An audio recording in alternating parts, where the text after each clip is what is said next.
Is it possible to rent an army to help fight a war, invade a city, or intervene in a crisis? George W. Bush did it in Afghanistan and then again in Iraq. Putin has done it in Syria. Even actor and activist Mia Farrow explored the possibility of hiring a private military to intervene in the Darfur crisis in 2008. So, what is a private army anyway? Private military contractors, or PMCs, are companies that have armed military operatives for hire. The global industry for private armies is worth more than $200 billion. States, multinational corporations, and even individuals can rent a soldier for $500 to $750 a day.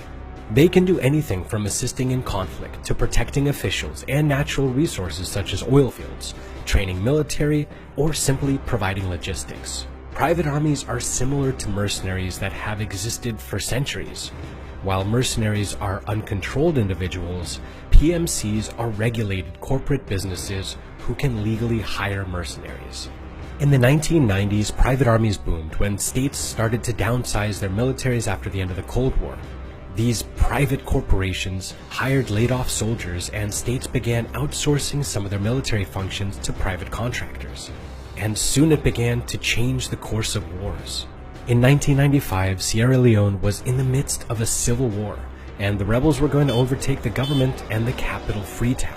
But a few months later, everything changed. The government regained control and drove the rebels out after the state had hired Executive Outcomes, a South African PMC with helicopters and artillery.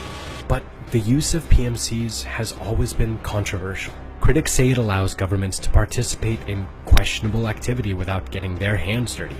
Take Blackwater, now called Academy, a US-based PMC founded by ex-Navy SEAL Eric Prince. Soon after 9/11, President Bush got the CIA to form a top-secret assassination unit to find and kill Al-Qaeda operatives, and the CIA decided to outsource the task to Blackwater. Running operations through Blackwater gave the CIA power to abduct or kill people with no one in the government held responsible. During the war in Afghanistan and the invasion of Iraq, there was one private contractor for every US soldier on the ground. After 2009, that number tripled. They were used to protect diplomats, provide logistic support, and though they weren't designed for combat, they did respond to hostilities. Then there's also the issue of PMCs grossly violating human rights. This leaked 2005 trophy video of presumed Aegis Defense Services operatives shooting civilians at random in Iraq while listening to an Elvis Presley song sparked an international outcry.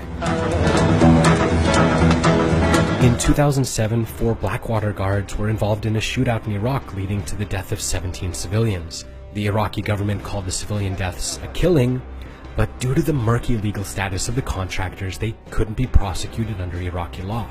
Later that year, a congressional report linked Blackwater to 195 shootings in Iraq. And it's not just civilians that are at risk. PMCs have been accused of being so profit-driven that they neglect security and put their own employees at risk. Incidents like these raised questions around the legal status, management, and accountabilities of PMCs. Private militaries are criticized for performing state functions that aren't regulated by frameworks set up to vet employees and weapons or monitor their activities.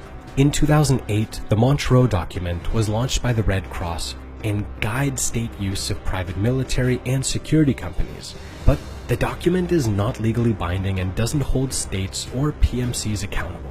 So should states be allowed to hire private armies?